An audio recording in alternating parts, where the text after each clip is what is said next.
দর্শকরা, আমি দীপান্বিতা এবং যে বিষয় নিয়ে আজকে আমাদের গল্প, আমাদের আলোচনা মূলত আরজি কর।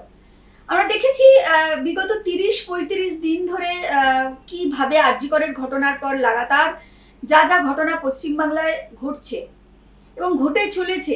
এটা শুধু বাংলা নয়, আপামর ভারতবাসী বা ভারতবর্ষ থেকে এটা ছড়িয়ে গিয়ে বিদেশ, এটা একটা ইন্টারন্যাশনাল আন্দোলনে গিয়ে পরিণত হয়েছে, যেখানে দাঁড়িয়ে সবাই পথে নেমেছে একটাই দাবিতে, জাস্টিস। এখানে সবাই, প্রত্যেকটা মানুষ যে যে পেশায় থাকুক না কেন, সেটা রাজনীতিবিদ হতে পারে, শিল্পী মহল হতে পারে, কেউ গান করে, কেউ নাচ করে, কেউ অভিনয় করে, বিভিন্ন মহল থেকে তারা রাস্তায় নেমেছে।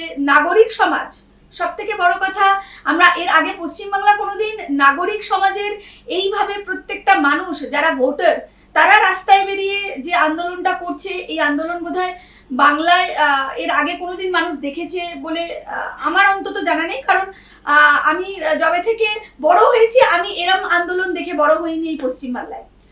তো যে ঘটনাগুলো ঘটছে বিগত ৩০-৩৫ দিন ধরে, সবাইরই একটাই দাবি, জাস্টিস। এবং বিভিন্ন ঘটনা সামনে এসছে, আমরা বিভিন্ন আন্দোলনের রূপরেখা দেখেছি। যেমন সাধারণ মানুষের আন্দোলন দেখেছি, রাজনৈতিক ব্যক্তিত্ব তারা তাদের মতন করে রাজনৈতিক ব্যানারে আন্দোলন করছে, যারা অরাজনৈতিক সংগঠন তারাও আন্দোলন করছে। তাদের সবাইরই দাবি হচ্ছে জাস্টিস, একটাই দাবি, জাস্টিস চাওয়া। এবং আমরা দেখেছি অনেক ঘটনা সামনে এসছে, যেমন শিল্পীরা পথে নেমেছে, তারা গান বাজনা করছে, তারা গানের মাধ্যমে জাস্টিস চাইছে। কেউ একদমই জাস্টিস চাইছে জলকামানের সামনে দাঁড়িয়ে, কোনো মানুষ তার গান আবৃত্তি, তার কবিতার মাধ্যমে জাস্টিস চাইছে।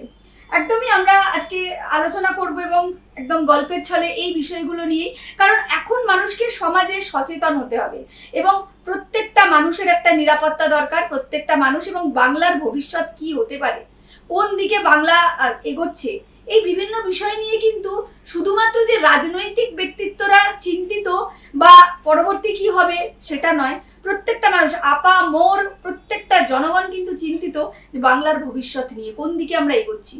আমরা কথা বলবো, আমাদের সঙ্গে আজকে আছেন একদম বরিষ্ঠ, তিনি আরএসএস এর প্রচারক। তিনি প্রচারক ঠিক বলবো না, বিচারকই বলবো, কারণ তিনি আরএসএস এর সাথে অনেকদিনই যুক্ত, বিচারক এবং সমাজসেবী। এবং সঙ্গে রুদ্রনীল দাস, সবাই আপনারা চেনেন দর্শকরা। তিনি হয়তো রাজনৈতিক একটা দল করেন, কিন্তু তার বাইরেও তার একটা অপরিসীম পরিচিতি আছে। তিনি একটা প্রথম সারির বিশিষ্ট একজন অভিনেতা, রুদ্রনীল দা। নমস্কার। এবং বলরাম বাবু, আপনাকেও নমস্কার। একদমই যে প্রসঙ্গটাই আমি প্রথমে যাবো, আমি একদম আড্ডার ছলে, গল্পের ছলে, একটা আলোচনার মাধ্যমে এই বিষয়গুলোকে তুলে ধরছি, কারণ সবাই কিন্তু পশ্চিমবাংলাকে নিয়ে এখন ভাবিত যে আমরা কোন দিকে এগোচ্ছি। এবং প্রথম যে বিষয়টাই আমরা যাব, এই ঘটনাটা আজকে ঘটেছে, ৩৫ দিন আমরা দেখছি, কিন্তু একটু একটু করে বাংলার অবক্ষয় কিন্তু হচ্ছে। আমরা যদি লাস্ট 5 বছর ধরে দেখি, সেখানে শিক্ষাক্ষেত্র থেকে শুরু হয়েছে, এসএসসি স্ক্যাম, একাধিক স্ক্যাম সামনে এসছে। রাজ্যের যারা প্রথম সারির মন্ত্রী, আমলা, তারা কিন্তু রীতিমতন জেলে। এবং দেখেছি শিক্ষা ডিপার্টমেন্ট, যেটা শিক্ষা দপ্তর, কিভাবে ভেঙে চুরে তছনছ হয়ে গেছে। রেশন, মানুষের যেগুলো প্রত্যেক দিনের দরকার লাগে, খাদ্য, বস্ত্র, শিক্ষা, সেই খাদ্যের জায়গাটা আমরা দেখেছি কিভাবে দুর্নীতি, কিভাবে স্ক্যাম, সেই মন্ত্রীও জেলে। তারপরে চলে আসি স্বাস্থ্য, যেটা সব থেকে ইম্পর্টেন্ট, মানুষকে বাঁচতে হবে, সেই জায়গাটাও এখন তার কঙ্কাল রূপ অনেকটাই বেরিয়ে গেছে। এই তিলোত্তমা অনেকটাই দেখিয়ে দিয়েছে তার জীবন দিয়ে যে কি অবস্থা। আমি একদম রাজনৈতিক একটা প্রশ্ন করি, তারপরে আলোচনার দিকে যাব। তার কারণ হচ্ছে, আমি মনে করি ব্যক্তিগতভাবে অরাজনৈতিক বলে সেইভাবে কিছু হয় না, সবকিছুর মধ্যে একটা কিছু রাজনৈতিক থাকে, রাজনীতি থাকে। এবং সেই জায়গা থেকেই বলছি, যেহেতু আপনি আরএসএস এর বিচারক এবং সমাজসেবী হিসেবে কাজ করছেন, এই যে 5 বছর ধরে এত ঘটনা, আজকে এই তিলোত্তমা নিয়ে কিন্তু পুরোটাই খুলে গেছে। সেই জায়গায় দাঁড়িয়ে আরএসএস এর ভূমিকাটা ঠিক কি, এবং তারা লাগাতার চুপ কেন? সেইভাবে দেখতে গেলে কিন্তু আরএসএস এর তরফ থেকে সেইভাবে কিছু চিত্র মানুষ দেখতে পায়নি, কিছু ফ্রেম করতে পারছে না। কি এই বিষয়টা নিয়ে যদি বলেন। একটা বিষয় বলে দিই, সেটা হচ্ছে আরএসএস একটি সামাজিক সংগঠন, এবং এটা বলা হয় যে আরএসএস কিছু করে না, তাহলে করে কে? আরএসএস এর যে স্বয়ংসেবকরা আছে, যারা আরএসএস এর শাখায় বা আরএসএস এর সঙ্গে যুক্ত হয়ে আর মানুষ হয়ে উঠেছে, তারা কাজটা করে, প্রতিবাদটা করে। তার মধ্যে বয়সের কোনো ফারাক নেই, তাদের মধ্যে শিক্ষাগত যোগ্যতারও কোনো ফারাক নেই। অধ্যাপক আছেন, রিসার্চার আছেন, ডাক্তার আছেন, ইঞ্জিনিয়ার আছেন, আবার সাধারণ শ্রমিক, চাষিও আছেন। তো বিষয় হচ্ছে যে আরএসএস অ্যাজ এ সংগঠন, তারা হয়তো কোনো সময় দেখা যাবে যে তারা কোনো বক্তব্য দিচ্ছে না, কিন্তু সংঘের যারা স্বয়ংসেবক তারা কিন্তু এই আন্দোলন, যে কোনো আন্দোলন, এর আগেও মানে এ সরকার আসার আগেও যে ধরনের আন্দোলন হয়েছে, সবকটা আন্দোলনে কিন্তু সক্রিয়ভাবে যুক্ত ছিল।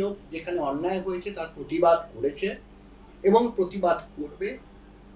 অদূর ভবিষ্যতে যে কোনো বিপদ আসুক না কেন, অন্যায় যেখানে হবে তার প্রতিবাদে প্রথম সারিতে কিন্তু সংঘের স্বয়ংসেবকরা থাকবে। এটাই হচ্ছে বিষয়। মানে তাদের হয়তো মানে অন্য ক্ষেত্রে, অন্য সংগঠনের ক্ষেত্রে যেমন একজন স্পোক্স পার্সন বা ওইভাবে সংঘের বক্তব্য রাখার জন্য কেউ সেইভাবে নেই, মানে সেই বক্তব্যটা ওইভাবে রাখা হয় না, কিন্তু সংঘের স্বয়ংসেবকরা কিন্তু এই আন্দোলনের সর্বক্ষেত্রে, সমাজের সর্বক্ষেত্রে কিন্তু কাজ করছেন। এই যে ডাক্তারদের যে আন্দোলন হচ্ছে, সেখানেও আমাদের প্রচুর সংঘের স্বয়ংসেবকরা আছেন। যে দিদিরা বিভিন্ন সামাজিক সংগঠনের হয়ে তারা রাত জাগছেন বা মানে অনুষ্ঠানগুলো করছেন, গান গাইছেন, সেখানেও কিন্তু সংঘের প্রচুর মানুষ এর সঙ্গে যুক্ত হয়ে রয়েছেন। ফলে সংঘের সংগঠন ওইভাবে আপনি না দেখতে পেলেও, মানে কোনো ফ্ল্যাগ নিয়ে বা ব্যানার নিয়ে ওইভাবে না দেখতে পেলেও, সংঘের স্বয়ংসেবকরা রাস্তায় সব আগেও ছিল, এখনো আছে। কিন্তু রুদ্রনাথ, এখান থেকে এই প্রশ্নে আমি যাব, খুব মানে আমারও এই কথাটা মনে হচ্ছে যে স্বয়ংসেবকরা তাদের মতন কাজ করে, তারা তো রাজনীতি করছে না, তারা সমাজের সেবা করছে। কিন্তু বিজেপি, তারা তো একটা নির্দিষ্ট রাজনৈতিক দল এবং তাদের কিছু রাজনৈতিক এজেন্ডা আছে, এবং বাংলায় বিশেষ করে বিরোধী, সব থেকে বিরোধী দল। সেই জায়গায় দাঁড়িয়ে এই এত স্ক্যাম, এত কিছু ঘটনা ঘটছে, বিজেপির ঠিক পরিকল্পনাটা কি? মানে বিজেপিকে সেইভাবে এই আন্দোলনের মধ্যে কোথাও কি এটা আন্দোলনটা অন্য কোথাও হাইজ্যাক হয়ে যাচ্ছে? মানে বিজেপির সেইভাবে পারফরমেন্স নিয়ে অনেক প্রশ্ন উঠছে, বিজেপি কোথায়? ইন্টারেস্টিং প্রশ্ন। প্রশ্নটা করবার জন্য সবার আগে তোমাকে ধন্যবাদ দেব। বলরাম বাবু এটা খুব ইন্টারেস্টিং কথা বললেন। বলরাম বাবুর সঙ্গে আমার অনেক আগে থেকে দেখা সাক্ষাৎ পরিচয়। তিনি তার মতো করে সামাজিক কাজ করেন। বলরাম বাবুকে জল কামানের সামনে সিনা টান করে ভারতবর্ষের পতাকা হাতে দেখবার পরে সারা ভারতবর্ষ জুড়ে বলরাম বাবুর সেই প্রতিবাদটা ছড়িয়ে পড়েছিল। তার আগে কি বলরাম বাবু কাজ করতেন না? তা তো নয়। রাষ্ট্রীয় স্বয়ংসেবক সংঘ, তারা কাজ করেন নিভৃতে, সামাজিক সংগঠন। পশ্চিমবঙ্গ তো ভারতবর্ষের মধ্যেই, যদিও মমতা বন্দ্যোপাধ্যায় এবং দুর্ভাগ্যজনকভাবে তার দ্বারা অনুপ্রাণিত কিছু মানুষ যারা ভুল বুঝে পশ্চিমবঙ্গকে আর একটা আলাদা দেশের মধ্যেই একটা স্বয়ং নিয়ন্ত্রিত দেশ, নিয়ম কানুন, আমাদের বিচার, আমরাই বিচারকদের উপরে কথা বলবো, মানুষ যা করবে আমাদের খুশি করে করতে হবে, আমাদের ভুল বা অন্যায়ের বিরুদ্ধে কেউ কোনো কথা বলতে পারবে না, বললে গালাগাল দেব, আমাদের পুলিশ আছে, সেই পুলিশকে দিয়ে আমরা আইন রক্ষা করাই না, আমরা তৃণমূল রক্ষা করাই। তাই এই দুর্বিপাকে পড়ে যখন তারা ধরা পড়ে যাচ্ছে, তাই আমরা ওরদের কসম খেয়ে, অশোক স্তম্ভের কসম খেয়ে, মেধা দিয়ে পড়াশোনা করে যারা আইএএস আইপিএস হয়েছেন, তাদেরও বাধ্য করাচ্ছেন তৃণমূল শাসক দলের মুখ্যমন্ত্রী মিথ্যে কথা বলতে। এক একজন ধরা পড়ে যাচ্ছেন, তার জায়গায় অন্য আইপিএসরা এসে তৃণমূলের যারা মুখপাত্র তাদের কাজটা করছে। এই যে সিস্টেমটা আমরা দেখছি, এই সিস্টেমের উপরে প্রচুর মানুষের রাগ তৈরি হয়েছে। বলরাম বাবু যে কথাটা বলছিলেন, এই যে প্রচুর মায়েরা, বোনেরা, দিদিরা, শুধু তারা নয়, নারী নিরাপত্তা, নারী সম্মান, এই অত্যাচারের বিরুদ্ধে তাদের বাবারা, দাদারা, কাকারা, স্বামীরা, প্রেমিকেরা, পুরুষ বন্ধুরাও একই সঙ্গে দিন রাত জাগছে। কয়েকটা রাতের পরিকল্পনা দেখে হয়তো আমাদের মনে হয় যে কেউ রাত জাগছে, বাকি অন্যদিন ঘুমোচ্ছে, তা নয়। আসলে পশ্চিমবঙ্গ অনেক দিনই ঘুমোতে পারছে না, কারণ সে বিশ্বাস করে 2021-এ এর আগে যে বাম সরকার ছিল তার অপশাসন থেকে মুক্তি পেতেই একজন টালির চালের লড়াই করা একটা দরিদ্র মেয়ের উপরে ভরসা করেছিল, যার নাম মমতা বন্দ্যোপাধ্যায়, যার নামের আগে তাদের দলের কর্মীরা নয়, সাধারণ মানুষ বুক ঠুকে বলতো তিনিই সততার প্রতীক। কালের চক্রে সেই মানুষটি সততার প্রতীক তিনি তার নিজের নামের আগেই লাগাতে পারেন না। সিপিএম এর অপশাসনকে দূর করতে যারা তার পাশে ভোট দিয়েছিল, লাল রঙের পশ্চিমবঙ্গকে সবুজ রঙের পশ্চিমবঙ্গ বানিয়ে দিয়েছিল, তারা কিন্তু কোনো রাজনৈতিক ঝান্ডা নিয়ে ঘোরা শুধুমাত্র লোক নয়। আমি প্রসঙ্গান্তরে বলে রেখে দিলে ভালো, রাজনৈতিক দলের কর্মীরা যারা ঝান্ডা নেয়, স্লোগান দেয়, যারা অন্য দলের থেকে ডিরেক্টলি গালাগাল খায়, এই একে অপরকে গালমন্দ করা, ভদ্র ভাষায় বা খিস্তি, এটা যে যা রুচি।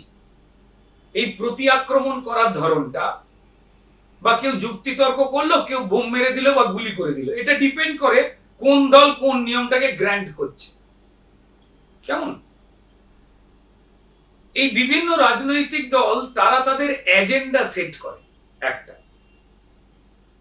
তাদের আদর্শ মেনে তারা সরকারে এলে মানুষের অধিকারকে কিভাবে প্রতিষ্ঠিত করবে, তার একটা করে ধরনের কথা বলে। আর একটু আগে তুমি যে কথাটা বললে দীপান্বিতা, আমাদের কথাও যারা শুনছেন তারা হয়তো এই ঝান্ডা নিয়ে মিছিল করেন না কোনো রাজনৈতিক দলে, তাহলে কি তারা রাজনৈতিক নয়? তারা চূড়ান্ত নিরপেক্ষ রাজনৈতিক মানুষ। এই মায়েরা, এই মেয়েরা, এই ঠাকুমারা, এই দাদুরা, জেঠুরা, যারাই নামছে, যারা ঝান্ডা নিয়ে ঘোরে না, তারা নিরপেক্ষ রাজনৈতিক মানুষ, এবং তারাও জানে অন্যায়ের বিরুদ্ধে প্রতিবাদে রাস্তায় নামা, কথা বলা, যে অধিকারটা এই শাসক কেড়ে নিয়েছিল, আমি সেই অধিকারটাতে আমার পদধ্বনিতে, আমাদের চিৎকারে আমি শাসককে বলবো, আমি তোমার উপরে রুষ্ট, আমি 2011-তে অন্যের অভিশাপ কাটাতে তোমাকে যে নিয়ে এসেছিলাম, তুমি তার থেকেও খারাপ হয়ে আরো একটা রক্তলোলুপ শাসক হয়ে গেছো। তাই আমার পদধ্বনি, আমার রাত জাগা বলছে, তোমার রাতের ঘুম চলে যাচ্ছে। দীপান্বিতা, এখানে একটা বিষয় আছে। রুদ্র যে কথাটা বলল, প্রচুর মানুষ, সাধারণ মানুষ যারা এখনো অব্দি দিদির দলটা করে, তারাও কিন্তু ভালো নেই, চূড়ান্ত ভালো নেই, চূড়ান্ত ভালো নেই। তারা তাদের পার্টি লাইনের বাইরে এসে একটা কথা বলছে, বড্ড বড় ভুল হয়ে যাচ্ছে।